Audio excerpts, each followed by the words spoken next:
Neoliberalism is complete and utter rubbish. So, come to that, is neoclassical economics complete and utter rubbish? But between them, they have dominated economic thinking in the UK for a century or longer, with neoliberalism being the curse of the last 45 years. Both these models are built on absurd assumptions about human behaviour, how the world works, what we know, how we know it, and a great many other things. All of which, when you stand back and look at them, are completely ludicrous. And so, because people have to face the reality of arguing with people who deal with neoliberalism and promote it and believe in it, we're going to make a series on the assumptions that underpin both neoliberalism and neoclassical economics, pointing out what's wrong with what they think and how you can argue with a neoliberal and win. We're going to dismantle the whole rotten foundation of their economics, and that's important because bad economic ideas produce bad outcomes, including inequality, austerity, and economic instability. And those are bad for you. These outcomes are all the natural results of neoclassical and neoliberal models, which are biased heavily towards the wealthy. And if we don't challenge the assumptions within those models, we will never change the system. So this series is going to be about challenging those assumptions, either one by one or sometimes in small groups where those assumptions are linked together. Let's just talk about some of the assumptions we're going to take on. Let's start at the very beginning. Those models of the economy assume that people are rational, selfish, and perfectly informed. They know everything about the choices they're going to make, all of which is complete and utter tosh, which is a word I don't use very often, but one I've chosen because YouTube won't take offence at it. I could have chosen something else, which they might have done.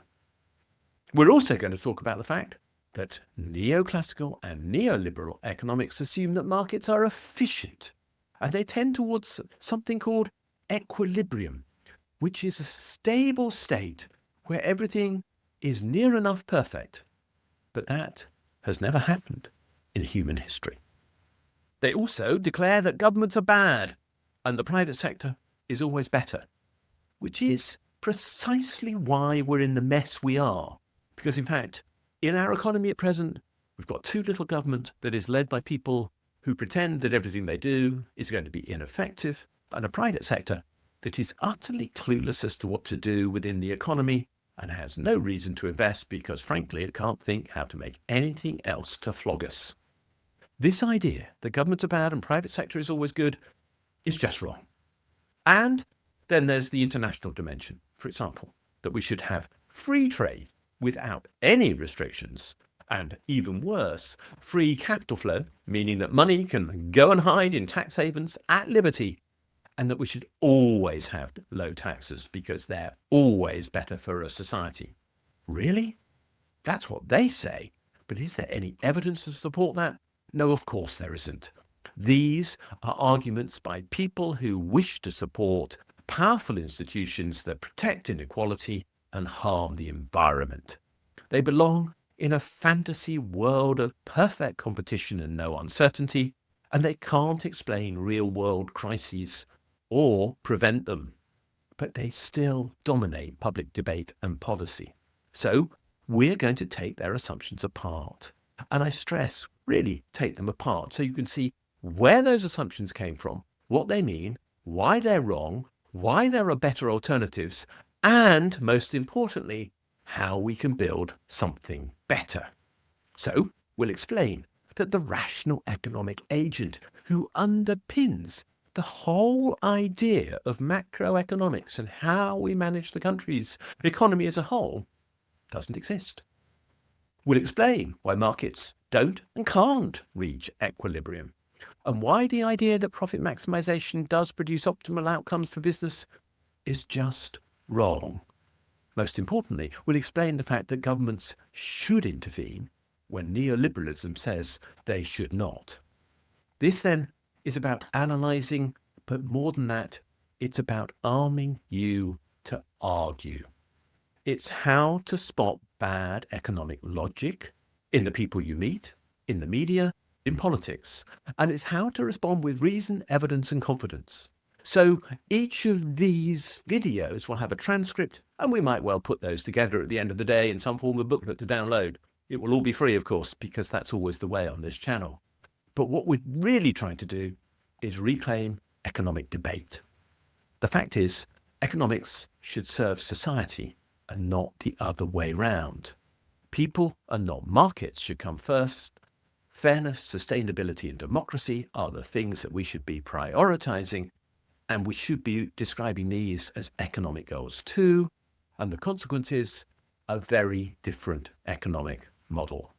So, look out for these videos. When you see them, please subscribe to them, share them, and join the debate, because neoliberalism is total nonsense. It's a con, in fact.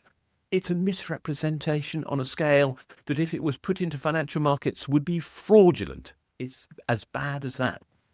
A vicar I used to know used to say that he had studied economics and he had studied theology and he was a Christian. He said, trying to persuade people that the virgin birth happened is a lot easier than trying to explain to people that the assumptions that underpin neoliberal economics are right. And he was correct. We are talking about a system here that is just unbelievable. So we have to replace the absurdity of this economics with something that is based upon logic and on solid foundations. So we're going to build something better together.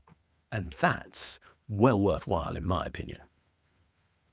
Thanks for watching this video.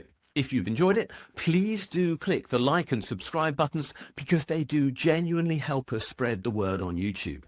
As importantly, could you have a look at the section below this video where it says more, and there you'll find a link to my blog. And if you follow that for the specific link to the blog entry related to this video, you'll find a transcript of this video and lots of other related material, plus a ChatGPT prompt that you could use to write a letter to your MP on the contents of this video, which will turn you into a campaigner, which will be a great thing to do.